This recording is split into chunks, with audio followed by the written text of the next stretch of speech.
Wow, this your boy DJ Rooster back at it again.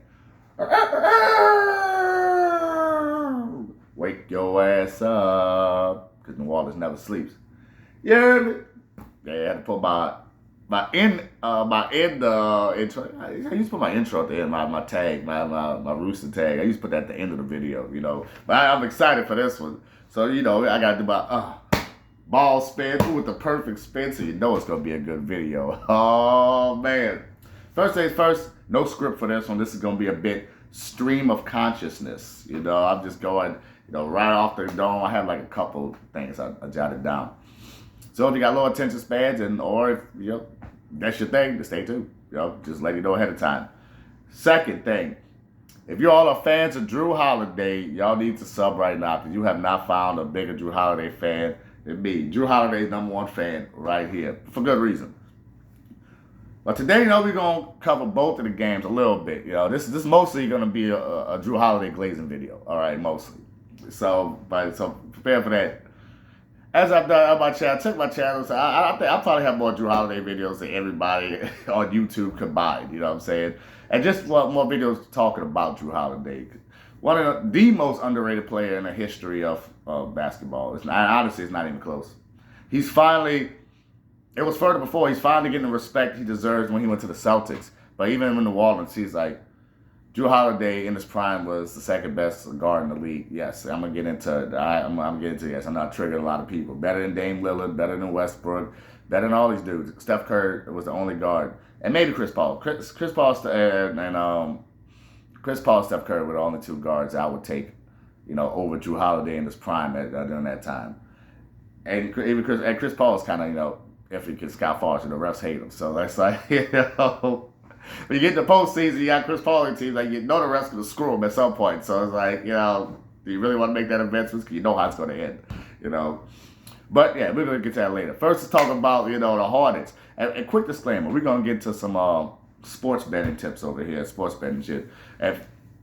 But disclaimer, for that disclaimer, you know, if you're sports betting, make sure, I cannot stress enough, do not sports bet with money that you need or even want, you know what I'm saying, or like, you know, want to use for something. Sports betting, it should only be seen as a hobby, even if you're like really good at it, unless you're elite at it. Now, if you're just really good, you should still see it as a hobby. But if you're like elite and like make bread on a consistent basis, then like, okay, fine, whatever do you think. But other than that, just see it as a hobby. And I never get mad at spending money on a hobby, you know, within reason, expendable income. Too many people, they'll try to win money, get a car or some shit like that. Like, when I go out to drink, if you're a drinker or whatever you spend your expendable income on, everybody has something, games or something. If you're going to buy a new skin or a new game for $50, instead I'll just put that, I'll break that up. I mean, I never put $50 bets. So I say, I only bet like $1, like at the most, really, $3 at the most here, like, I do a 50-cent bet, you heard me, because I just like the game. I just like the game of it. So I just do it for fun. But I cashed out big because like all my bets are small. So like I had a very high. I had like 100% win rate on my main bets.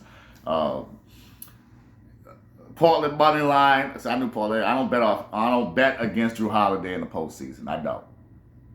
And I was like, let me get that. Portland money line.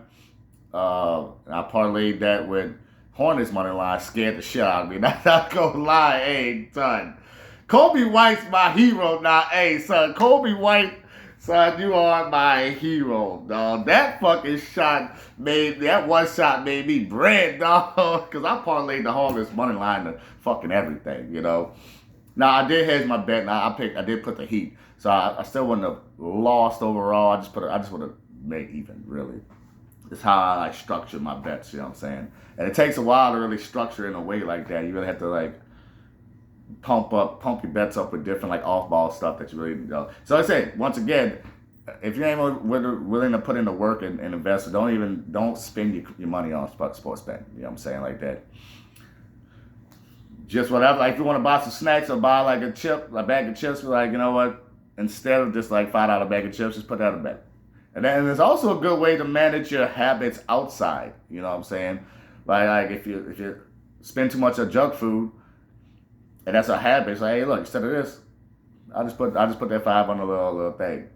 But once again, if you have an addictive personality or do it, I cannot stress enough the disclaimers for this. Okay, right? I trade stocks, so I have enough financial discipline to And trading stocks is really a lot like sports betting, really. If you really get down to it. So I have enough financial discipline to really. Because I hit a big day like I did yesterday, and I'm not going to be like, oh, yeah, I'm putting it all in that bitch. No, I used to be like that. Say, oh, yeah, I hit big. Let's run it back. Lose all the rest. Just like in a game of stocks. You have a day where your shit shoots up. I mean, I might slice a little bit off, but I'm not going to be like, oh, it's shooting up. Start pumping money into chasing. People start chasing the stock, you know what I'm saying? Nah, when that shit shoot up, oh, okay, make some bread. I might slice a little bit off. Just like however much it gain, I'll slice less than the gain off. So I still have that little bit of gain. So when it comes back down, which it eventually will, whether it's a day, 2 days, a month, a year, doesn't matter. It'll come back down, and then it'll go back up. That's just how it is. So what I say, Cole Brenner at 10. So I picked Cole Brenner 10 rebounds and points. Plus 210 hit. Kobe White 13.5 over points, and then I did his. Then I parlayed some other little stuff, and the Portland money line. Those are my 3 main bets. You know what I'm saying? They had cashed on those. Oh man, it feels so good. But Hornets, quick bit. Like I did a video about the Hornets. Go check it out. I did a few of them, and on my Instagram too. Check out my Instagram, DJ Rooster 504. Man, one of the greatest games ever played in the history of mankind. Son, man. Now I missed the trip, the LaMelo trip, and that does kind of like throw a little dirt on the shine of the game.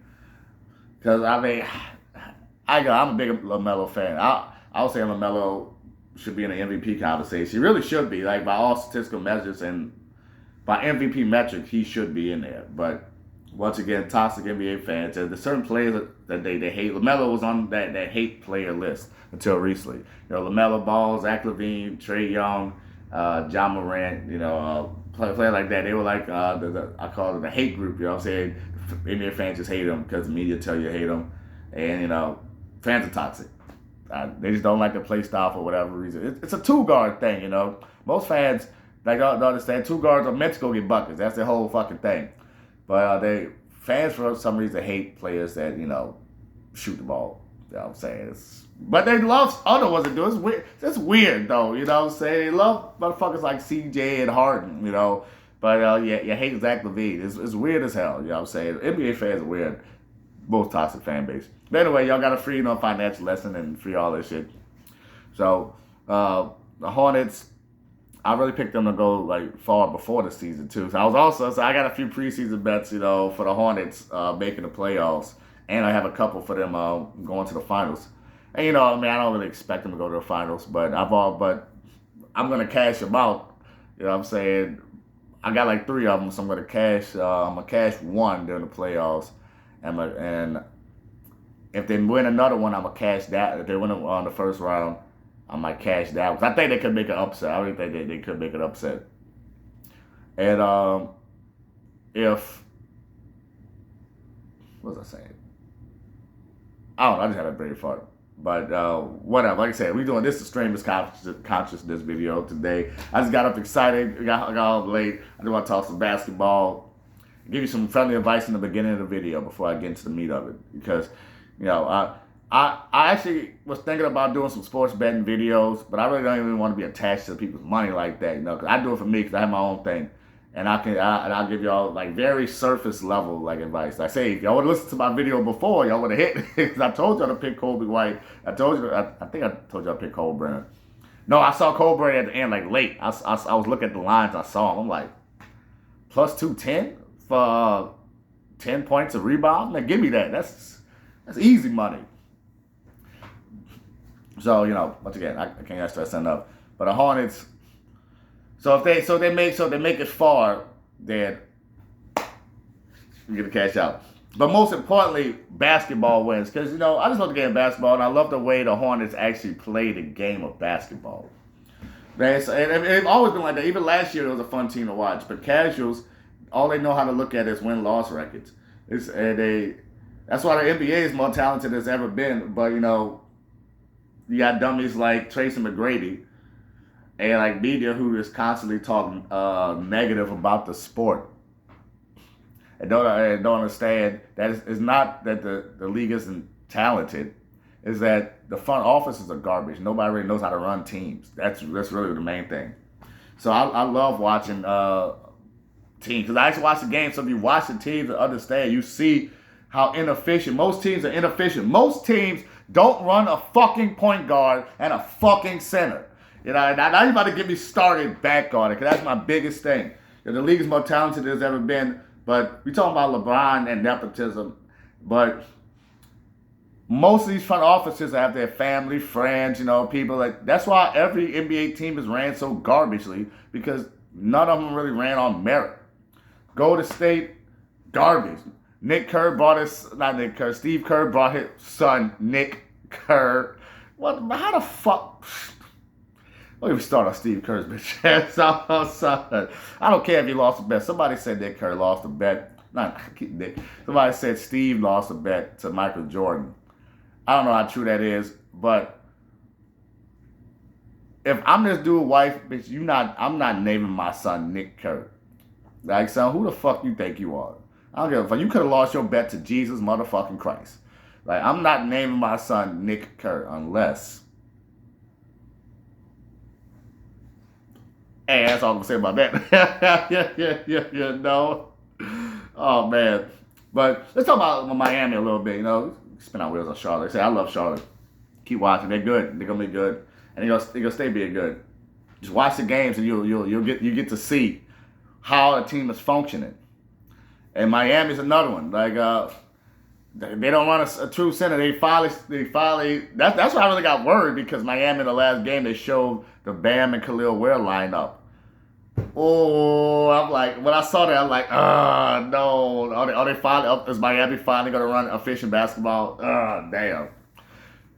Khalil Ware and Bam is not a center. He's not a center. And all these fucking teams running power forwards and centers are just not playing basketball efficiently. It goes back into the LeBron program and everybody, because people don't understand that Steph Curry is the greatest player of all fucking time. Like Steph Curry, Kobe Bryant, Michael Jordan. Everything's about total value. So when you see a team this good, and each player, and the best player just means you bring the most value. Whereas Yu-Gi-Oh, Pokemon, like again, I compete in everything. You know what I'm saying? I build I play fighting games competitively, as you see. You know what I'm saying? I play sports, hockey, basketball, football, badminton. Fucking beer pong tournaments, darts. I'm a fire pool player, man. Look, so get me in that league, I'm more like a 5. I mean, I could get up to. I'm not a 7. I ain't gonna play that. I'm more like 5. You know what I'm saying? Maybe 6 on a good day. I've kind of elevated recently. I would say on a good day I'm a 6. I'm not a 7. All right, on a good day I'm a 6. So I'm a competitor, man. I just know what it takes to build a system, a competitive system that's gonna generate success.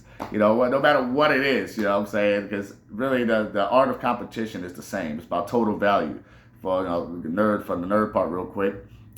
A Yu-Gi-Oh card, you know what I'm saying? A boss monster just has more value because it just can do more things in more situations. That's what value is. I can do more things in more situations and against more pressure.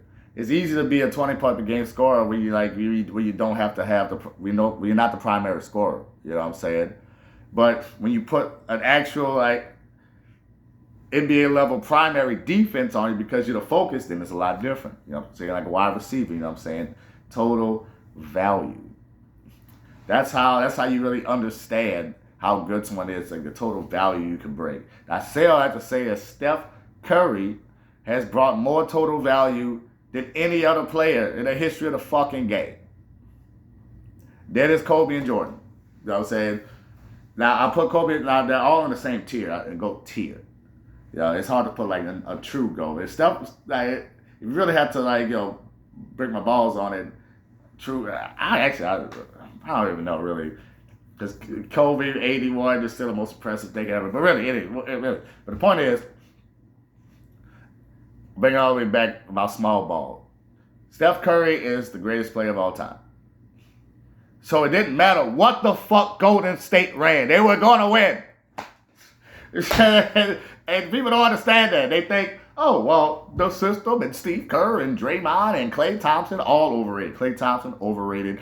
Draymond, very overrated. Steve Kerr, the most overrated. That's overratedness.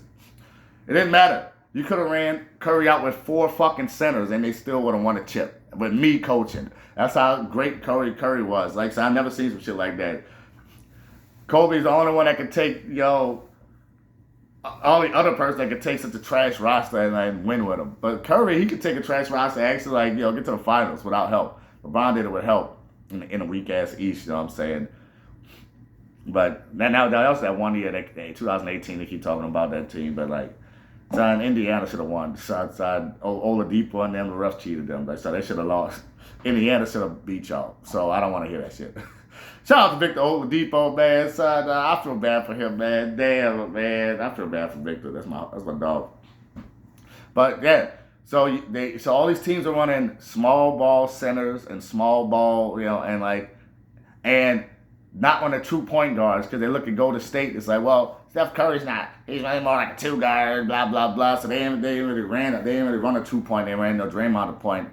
So all these teams, even Curry is a 2-point, but Steve Kerr's garbage, and he ruined Curry's assist numbers by having Draymond do Curry's job. Curry on the ball is more dangerous than Curry off the ball. I get having him off ball.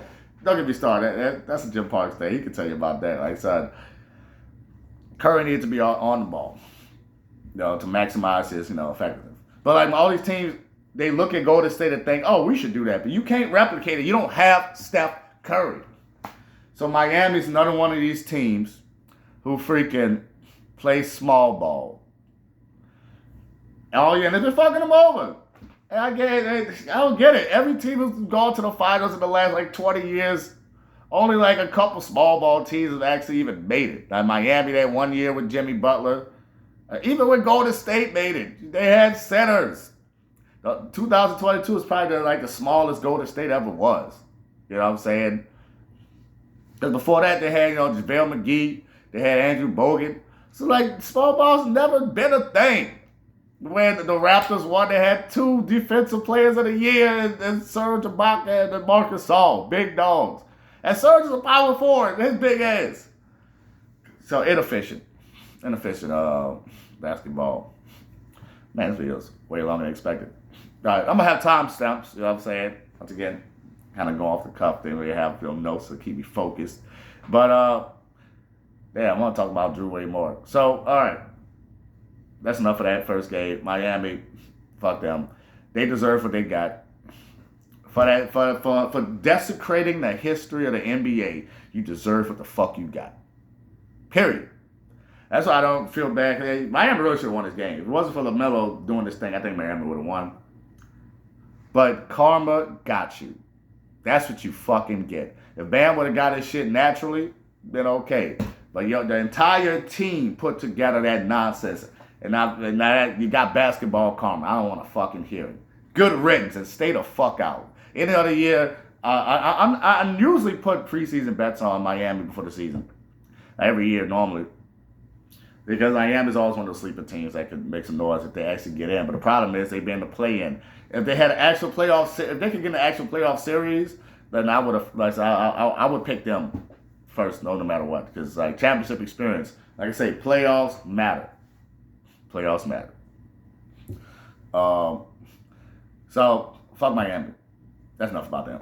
All right, now 20 minutes in, and we get to the meat of it. But like I said, I got timestamps.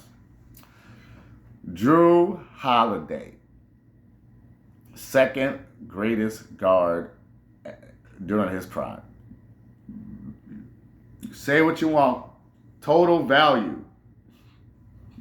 When it comes to the math of basketball, what you bring defensively, what you bring offensively, and what you bring in special teams, which is leadership, transition, anything that's not counted in these two. You know what I'm saying? At Jrue Holiday, there's no other player that provides you that kind of two-way brilliance. But not only that, Jrue Holiday could do everything. Check out my video for roll compression. Jrue Jrue Holiday is the most role compressed player I've ever seen in my life. Him and Anthony Davis.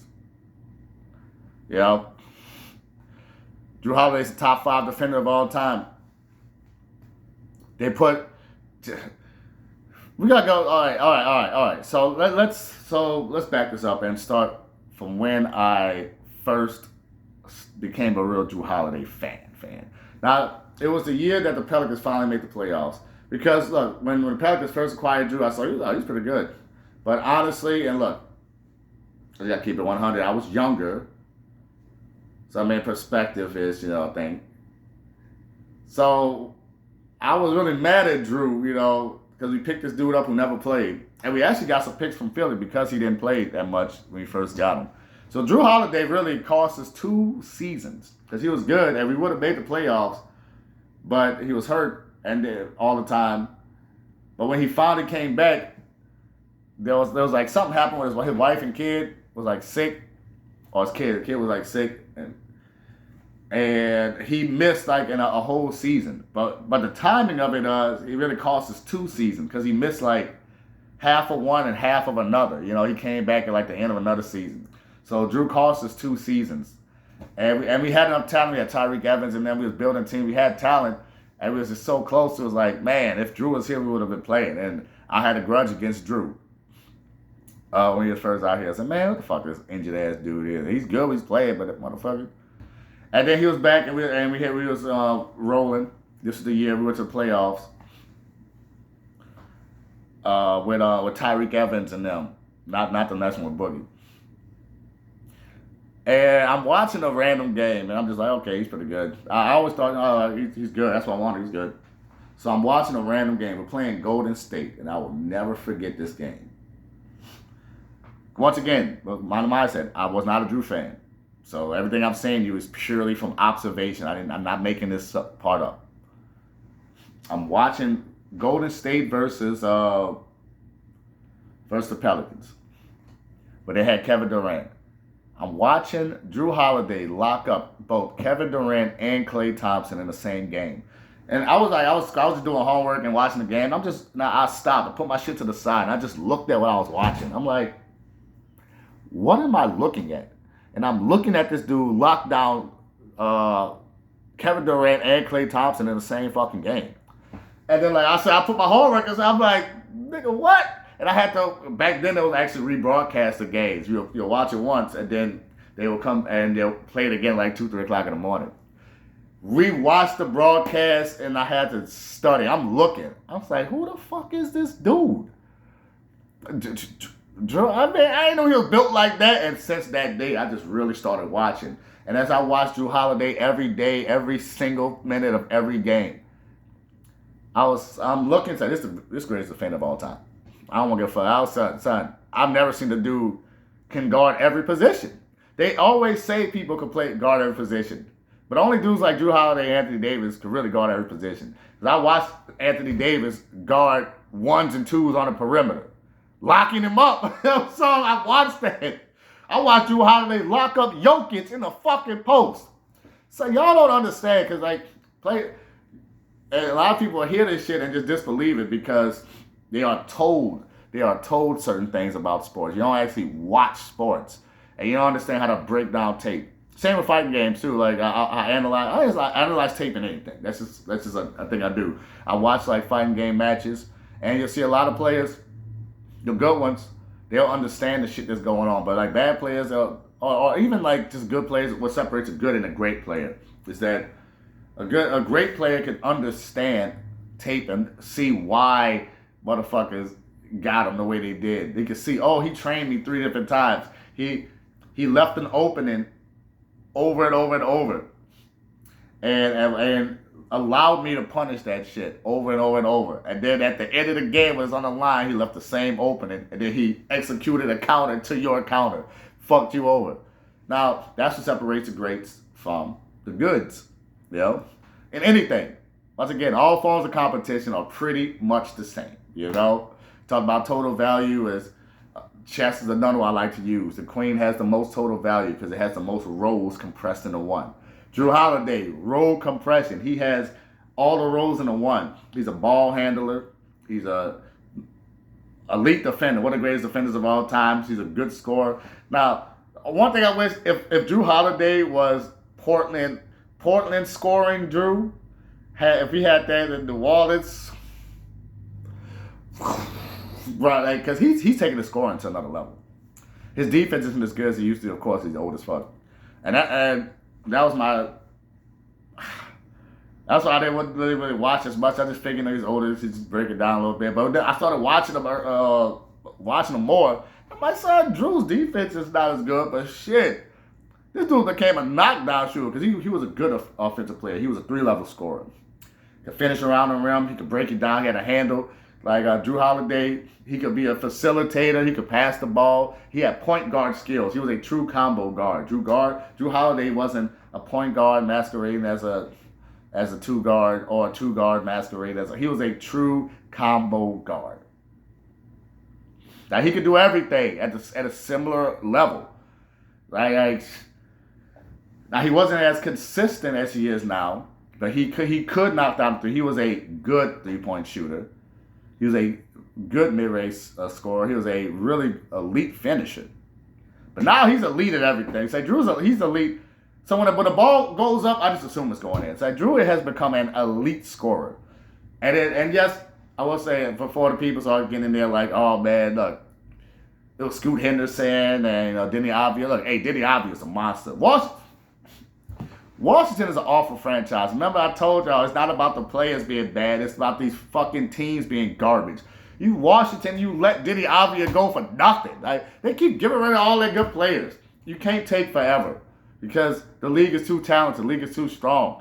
And it takes time to build chemistry. Chemistry is one of the biggest determining factors of who's going to win because everybody's talented. You can't just, back in 2008, you could just throw a bunch of talented dudes on the Boston Celtics with a pretty good coach in Doc. Yes, he's a pretty good coach. Not X's and O's. The crazy thing about Doc is that, when it comes to the racism in the NBA, I know, just hear me out. I know I lost a lot of people there, but look. When it comes to the stigma of black coaches, they just assume a black coach is a rah-rah guy, you know what I'm saying? What does that even fucking mean? You know what I'm saying? Not an X's and O's guy, you know what I'm saying? Like they say about Mark Jackson, like they say about Doc Rivers. But once again, people don't actually analyze tape or look at shit critically. If you actually do, Doc Rivers is an amazing X and O's coach. That's his thing. The problem is the other side, just like Kerr. Really, Kerr's not any kind of coach. He's not an X and O's coach, and he's not a fucking rah guy anything. Kerr's just garbage. Kerr's the most overrated coach. He's the most overrated person at any job in the history of the modern era. Like there is nobody who's more overrated at doing a thing than Steve Kerr is. Like garbage. Like absolutely garbage. But Doc Rivers is a good X and O's coach. That's why he's able to take a team of like role players and shit to the playoffs for multiple years, like he did in the Clippers. The Clippers stint, not the Boston. The Clippers stint is what got Doc Rivers his money. But he's terrible with humans. Like so, he's an awful human coach. Like a lot of these fans think players and coaches are just machines. This is Madden. This is 2K. No, these are fucking humans.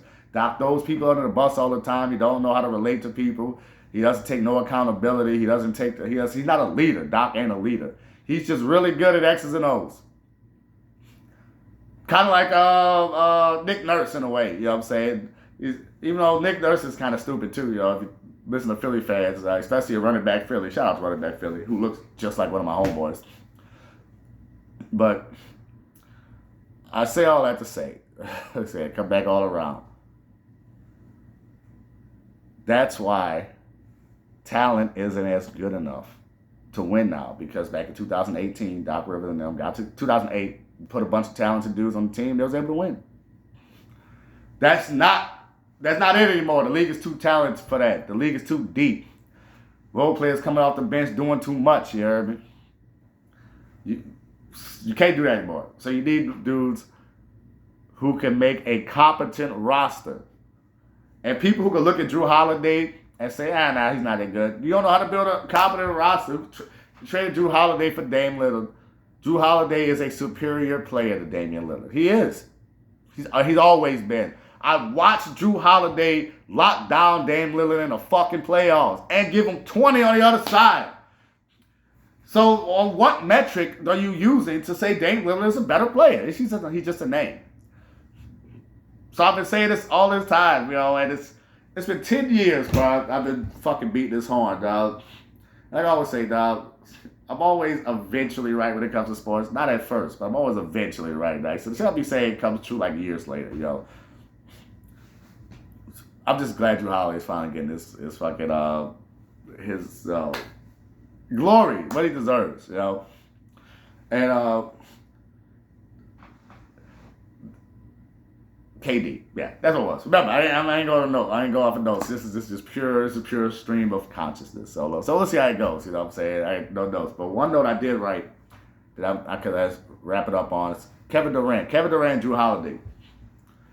So remember that interaction. They are intrinsically linked. Like their careers are like intrinsically linked. Though it's like Jrue Holiday, Kevin Durant on one side, and Jrue Holiday, CJ McCollum on the other side. He's with the Blazers.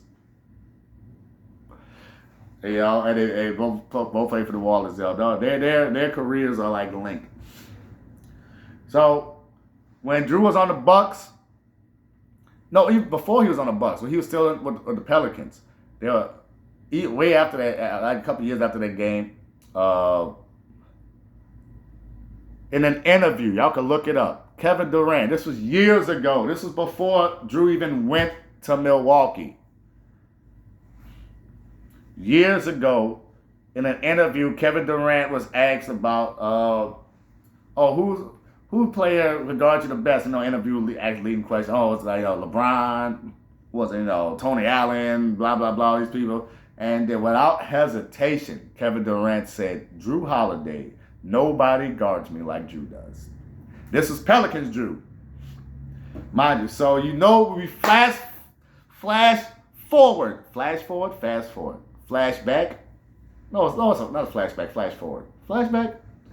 Fast forward for the flashback. The Nets against the Bucks that had P.J. Tucker, overrated as because he's a name. He always gets so much credit, you know what I'm saying? But he's been a good player, But but Drew's always that guy. And the fact Jrue never won a Defensive Player of the Year is fucking criminal. It was criminal. Eric Bledsoe won over Jrue. Get that garbage ass dude. And he can be started on Eric Bledsoe. So when I said CJ was my least favorite Pelican, I forgot about Eric Bledsoe. But Eric Bledsoe didn't destroy the team like CJ did. Even though Eric Bledsoe was close, man. F that guy. It's all gesture. Not that serious. Once again, it's just basketball. That's why I said F that guy. Not that guy. It's just basketball in the day. But what was I saying? Oh yeah. At the end of the game, they had PJ Tucker on Durant. Pow! In your face. Got him overtime. At the end of the fucking game, they put Jrue Holiday on Kevin Durant, locked him down, missed the basket. We going to the finals. Don't fucking talk to me. Like, son. And in the finals, it was Jrue that went off. Like, son, the only reason... First of all, the Suns were one of the weakest teams to even make the finals in the history ever. Really, two dudes. I've never seen two dudes really carry a team through. This is like a double carry job. Everybody in that Phoenix team was garbage. Cameron Payne, y'all calling that a good team? DeAndre Ayton, I think Ayton gets too much hate, but he deserved it during that series. He didn't do nothing for him. So people use this to disrespect Chris Paul, which is dumb as shit. Chris Paul, another one. Y'all gonna hate it, but Chris Paul is the second best point guard of all time. He's better than your favorite point guard. He is. Yeah, and you can say otherwise, but offense, defense have never been just like Jrue, like total value. People just ignore defense or offense. They ignore certain aspects of the game just to fuel a narrative. Steve Nash was one of the worst defenders I've ever seen in my life. John Stockton was a good defender, but he wasn't making the passes Chris Paul does. He wasn't the offensive player Chris Paul was. Chris Paul was one of the most lethal offensive players in the history of the game. One of the best passers in the history of the game. One of the best floor generals in the history of the game. Like Chris Paul and Jrue Holiday, though, like I said, two of the best. And it's crazy how Chris Paul's underrated, because Chris Paul's really like a top 10 player all the time. Really would have been in the GOAT conversation if it wasn't for Scott Foster. So Scott Foster alone kept this dude out the GOAT conversation. Fucking crazy. Well, and media, you know what I'm saying? Because GOAT conversation is is pushed by the media, you know. But he's one of the GOATs. So you check all the boxes. Jrue Holiday. If Jrue Holiday would have had the same offense in the ones that he does now, that Jrue Holiday would have been in that GOAT conversation. That was really, so that's the only thing keeping him. Man, if his offense and defense, if his elite defense and elite offense, because like I said, his offense picked up as his defense declined. If those two would have intersected, man, Jrue Holiday would have been a perfect basketball player. He already is the perfect mold.